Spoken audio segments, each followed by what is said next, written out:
SolveYourTech.com, your source for how-to guides and tutorials.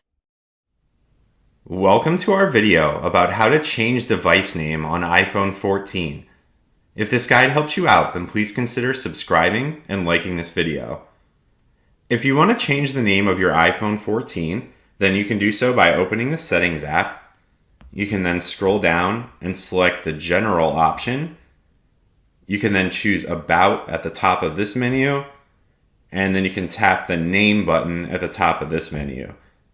Now you just need to touch the X to delete the current name, and then you can type in the name that you want to use.